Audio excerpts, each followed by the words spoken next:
السلام علیکم ورحمۃ اللہ وبرکاتہ۔ بسم اللہ الرحمن الرحیم۔ جنت سکل کے معزز خواتین و حضرات، آج کی اس ویڈیو میں ایک ایسا معاشرتی واقعہ آپ کے ساتھ شیئر کر رہے ہیں کہ جسے سن کر بہت سے لوگوں کی زندگیاں راہ راست پر آ گئی ہیں۔ آج کے اس عبرت ناک واقعے میں آپ جان پائیں گے کہ اگر کوئی عورت یا مرد زنا کر لیں تو کیا ان دونوں کا آپس میں نکاح جائز ہوگا، اور اگر شادی کے بعد پتہ چلے کہ میاں بیوی میں سے کسی ایک نے ماضی میں زنا کیا تھا تو کیا ان کے نکاح کا کیا حکم ہوگا۔ ناظرین، یہ عجیب و غریب واقعہ یوں بیان کیا جاتا ہے کہ ایک مرتبہ 3 ڈاکو ایک گاؤں میں ڈاکہ ڈالنے کے لیے ایک گھر میں گھس گئے۔ جب وہ اس گھر کے کمرے میں داخل ہوئے تو وہاں پر 3 خوبصورت اور حسین و جمیل لڑکیاں سو رہی تھیں۔ جب ڈاکوؤں نے ان کو اکیلے دیکھا تو ان کے دل میں شیطانگی پیدا کر دی اور انہوں نے کمرے میں اندھیرا کیا اور ان تینوں لڑکیوں کے ساتھ اس کمرے میں زبردستی زنا کرنا شروع کر دیا۔ اس کمرے میں اندھیرا اتنا زیادہ تھا کہ ان تینوں لڑکیوں کو ان کی پہچان نہ ہوئی، اور وہ تینوں ڈاکو بھی ان لڑکیوں کی شکل کو نہ دیکھ سکے۔ تینوں بہنوں سے زبردستی زنا کر کے وہ ڈاکو وہاں سے چلے گئے۔ چند دنوں بعد وہ تینوں ڈاکو گلی میں سے گزر رہے تھے۔ اس گلی میں مسجد تھی اور اس مسجد میں امام صاحب تقریر فرما رہے تھے کہ زنا انسان پر ایک ایسا قرض ہے جو انسان کو ہر حال میں ادا کرنا پڑتا ہے، لیکن ہاں اگر کوئی انسان اللہ کے دروازے پر سچی توبہ کر لے تو اللہ تعالیٰ اس کے گناہ کو مٹا دیتا ہے، لیکن شرط یہی ہے کہ بس سچے دل سے توبہ۔ امام صاحب کی یہ بات ان کے دل کو جا لگی۔ اب ان تینوں بھائیوں میں سے ایک نے کہا کہ اگر کسی نے ہماری بہنوں کو ہاتھ لگایا تو ہم اس کے جان نکال دیں گے۔ دوسرے بھائی نے کہا کہ جو قرض ہم پر ہے وہ ہمیں ہر حالت میں اتارنا پڑے گا۔ تیسرے نے کہا کہ گناہ تو ہم نے کیا ہے تو سزا ہماری معصوم بہنوں کو کیوں بھگتنی پڑے گی۔ ایسے بھائی کے زندہ رہنے سے تو بہتر ہے کہ وہ پانی میں ڈوب کر مر جائے۔ اب تینوں کو اپنے گناہوں کا احساس ہو گیا اور انہوں نے ایک دوسرے سے کہا کہ اس کی تلافی کیسے کی جائے۔ وہ تینوں مسجد کی گلی میں پریشان ہو کر بیٹھ گئے۔ ان میں سے ایک نے کہا کہ امام صاحب کے پاس جا کر مدد لے لیتے ہیں۔ اس کے بعد وہ مسجد کے اندر داخل ہو گئے اور امام صاحب کو ساری صورتحال سے آگاہ کیا۔ امام صاحب نے کہا کہ اللہ بڑا غفور الرحیم ہے، اگر وہ معاف کرنے پہ آئے تو 100 قتل کرنے والے کو بھی معاف کر دیتا ہے، لیکن اگر پکڑنے لگے تو ریشم کے دھاگے جتنے گناہ سے بھی پکڑ لیتا ہے، لیکن اگر تم سچے دل سے اس کے دروازے پر آئے ہو اور توبہ کرتے ہو تو وہ غفور الرحیم ہے، تمہیں ضرور معاف کر دے گا، لیکن اللہ پاک تم لوگوں کو اس وقت تک معاف نہیں کرے گا جب تک وہ 3 بے گناہ لڑکیاں معاف نہیں کریں گی۔ ناظرین، اب وہ لڑکیوں کی طرف چل پڑے۔ چلتے چلتے وہ ان 3 لڑکیوں کے گھر پہنچ گئے۔ جب وہ تینوں ڈاکو وہاں پہنچے تو انہوں نے دروازہ کھٹکھٹایا تو ایک بہن باہر آئی۔ دروازہ کھولا اور پوچھا تم کون ہو اور یہاں پر کیا کرنے آئے ہو؟ ان تینوں میں سے ایک نے کہا کہ ضروری کام تھا جس کو پورا کیے بنا ہمیں سکون نہیں آ رہا۔ ان کی باتوں سے لڑکی کو تسلی ملی اور وہ تینوں کو اندر لے گئی۔ جب وہ اندر داخل ہوئے تو باقی 2 بہنیں رو رہی تھیں، تو انہوں نے پوچھا کہ تم کیوں رو رہی ہو، کیا تمہارے ماں باپ نہیں ہیں؟ تو انہوں نے کہا کہ ہمارا ایک بزرگ باپ تھا، ایک رات وہ کسی کام سے باہر گیا تو 3 ڈاکوؤں نے ہم پر حملہ کر دیا اور تینوں کو اکیلا پا کر ہمارے ساتھ زبردستی کی، اور جب یہ خبر ہمارے بوڑھے باپ نے سنی تو وہ یہ بات برداشت نہ کر سکا اور اسی وقت اس دنیا سے رخصت ہو گیا۔ یہ سن کر ان تینوں میں سے ایک بولا کہ تم ان تینوں آدمیوں کو جانتی ہو جنہوں نے تمہارے ساتھ یہ ظلم کیا؟ تو ان تینوں نے کہا اندھیرے کمرے میں جب انہوں نے ہم سے زبردستی سے زنا کیا تو ہم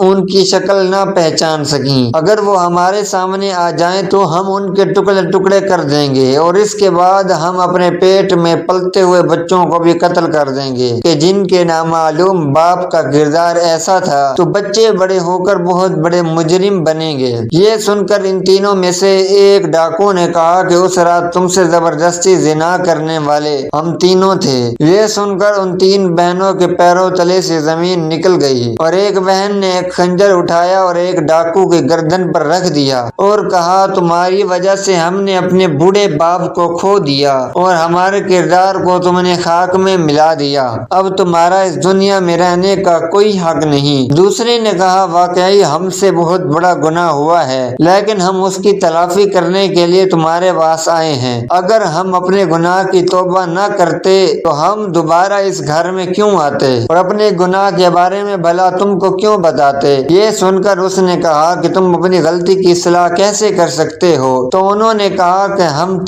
تم تینوں بہنوں سے شادی کریں گے اور اس طرح ہم اپنے بچوں کو ایک باپ کا نام دیں گے۔ پھر وہ لڑکیاں بھی ان کی اس بات پر رضامند ہو گئیں اور ان سے شادی کرنے کے لیے تیار ہو گئیں۔ لیکن تھوڑی دیر کے بعد ان ڈاکوؤں میں سے ایک ڈاکو نے کہا کہ ہم نہیں جانتے ہم میں سے کس ڈاکو کا کس لڑکی کے پیٹ میں بچہ پل رہا ہے۔ یہ بات سن کر سب پریشان ہو گئے، لیکن تھوڑی دیر سوچنے کے بعد انہوں نے کہا کہ ہم امام مسجد کے پاس چلتے ہیں اور انہی سے اس مسئلے کا حل پوچھتے ہیں۔ پھر ان میں سے ایک نے کہا کہ ہم امام صاحب کو یہاں بلا لیتے ہیں۔ ان دونوں نے اس کی بات پر اتفاق کر لیا۔ پھر ایک ڈاکو امام صاحب کو لے کر حاضر ہوا اور امام صاحب کو تمام صورتحال سے آگاہ کر دیا۔ تھوڑی دیر سوچنے کے بعد امام مسجد نے ان تینوں ڈاکوؤں کو ایک لائن میں کھڑا کر دیا اور پھر ایک لڑکی کو کہا کہ تم ان تینوں کے سینے سے ناک لگا کر خوشبو سونگھو، کیونکہ جب تم ان تینوں کے قریب ہو جاؤ گی تو تمہیں ایک عجیب و غریب خوشبو محسوس ہوگی، کیونکہ ہر مسلمان چاہے جتنا ہی گناہ گار کیوں نہ ہو، اگر اس نے نبی کا کلمہ پڑھ لیا ہو تو اس کے جسم سے ایک عجیب و غریب خوشبو نکلتی ہے اور وہ خوشبو ہر بندے میں مختلف ہوتی ہے، اور جب تم ان تینوں میں سے خوشبو سونگھو گی تو تمہیں محسوس ہوگا کہ اس دن کون سا ڈاکو تمہارے قریب آیا تھا۔ یہ سن کر وہ تینوں بڑے حیران ہوئے۔ پھر ایک لڑکی تینوں کے قریب گئی، خوشبو سینگنے کے بعد کہا امام صاحب مجھے پتا چل گیا ہے کہ اس رات یہی نوجوان میرے قریب آیا تھا۔ پھر امام صاحب نے اس لڑکی اور لڑکے کو علیحدہ بٹھا دیا اور پھر دوسری لڑکی کو کہا کہ دونوں میں سے چیک کر لو اور پھر بتاؤ کہ ان میں سے کون سا شخص تھا جو تمہارے قریب آیا تھا۔ پھر اس لڑکی نے خوشبو سونگھی تو کہا کہ امام صاحب یہ دوسرا آدمی ہے جس سے خوشبو آ رہی ہے جو اس رات اس سے زبردستی کرتے وقت اس کے جسم سے آئی تھی۔ امام صاحب نے اس کو بھی علیحدہ بٹھا دیا اور پھر تیسری لڑکی کو کہا کہ آخری نوجوان تمہارا گناہ گار ہے۔ امام صاحب کی عقل مندی دیکھ کر وہ بڑے متاثر ہوئے۔ پھر امام مسجد نے ان تینوں کا نکاح پڑھا دیا اور تینوں اپنی غلطی کی تلافی کر کے ہنسی خوشی زندگی گزارنے لگے، اور جب ایک سال بعد تینوں کے بچے پیدا ہو گئے تو ان کی شکلیں اپنے اپنے باپ پر تھیں۔ ناظرین یہاں پر یہ بات یاد رہے کہ بہت سی جھوٹی باتوں کی طرح ایک یہ بات بھی ہمارے معاشرے میں کم علمی کی وجہ سے مشہور ہے کہ زنا کرنے والے مرد عورت آپس میں نکاح کر ہی نہیں سکتے، جبکہ یہ بات غلط ہے۔ بلا شبہ ایک کبیر اور غلیظ ترین گناہ عظیم ہے، مگر ان کو نکاح سے روکنا درست نہیں، بلکہ میں سمجھتا ہوں کہ اگر کسی سے یہ جرم ہو جاتا ہے تو ان کو آپس میں ہی نکاح کرنا چاہیے تاکہ ان کے معاملات آپس میں ہی رہیں، اور ان کا نکاح بالکل جائز ہے اور ہو سکتا ہے، مگر شرط یہ ہے کہ وہ نکاح سے پہلے سچے دل سے توبہ کر لے۔ اور یہ بات ذہن میں رکھیں کہ دین اسلام میں مایوسی بالکل نہیں ہے۔ انسان خطا کا پتلا ہے، گناہ انسان کی فطرت میں داخل ہے، لیکن بہترین ہے وہ شخص جو گناہ کر کے اس پر قائم نہ رہے بلکہ فوراً توبہ کر کے اللہ تعالیٰ سے معافی مانگے۔ نبی کریم صلی اللہ علیہ وآلہ وسلم نے ارشاد فرمایا کہ ہر بنی آدم یعنی ہر انسان بہت زیادہ خطا کار ہے، اور لیکن اللہ تعالیٰ کے نزدیک بہترین خطا کار وہ ہیں جو کثرت سے توبہ کرنے والے ہوں۔ اللہ تعالیٰ نے تو ہر مسئلے کا حل رکھا ہے اور وہ حل ہے توبہ۔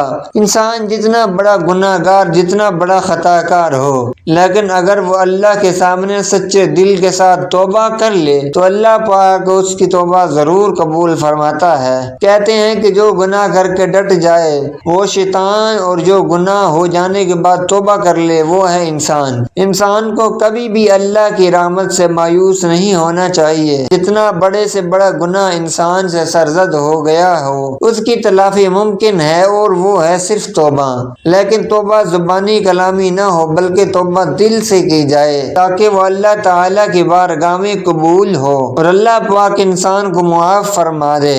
ناظرین، یہ بھی واضح رہی کہ زنا بہت بڑا گناہ ہے۔ قرآن و حدیث میں زنا کی سخت مذمت بیان کی گئی ہے اور زنا کرنے والوں کے بارے میں سخت وعیدیں نازل ہوئی ہیں۔ بلکہ حدیث مبارک میں ہے، ساتوں آسمان اور ساتوں زمین شادی شدہ زنا کار پر لعنت کرتی ہیں، اور جہنم میں ایسے لوگوں کی شرمگاہوں سے ایسی سخت بدبو پھیلے گی جس سے پہلے جہنم بھی پریشان ہوگی، اور آگ کے عذاب کے ساتھ ان کی رسوائی جہنم میں ہوتی رہے گی۔ ایک دوسری حدیث میں ہے کہ حضرت ابو ہریرہ رضی اللہ تعالی عنہ روایت فرماتے ہیں کہ رسول اللہ نے فرمایا، زنا کرنے والا زنا کرتے وقت مومن نہیں رہتا۔ لہذا ناظرین، دنیا اور آخرت میں چین و سکون پانے کا ایک ہی راستہ ہے کہ اس پالنے والے خالق و مالک کی نافرمانی چھوڑ کر اپنی پوری زندگی اس کی اطاعت اور فرما برداری میں گزاری جائے۔ پھر اللہ پاک اپنے بندے کو پاکیزہ اور بالطف زندگی عطا فرمائیں گے اور آخرت میں خوب اجر و ثواب نوازیں گے۔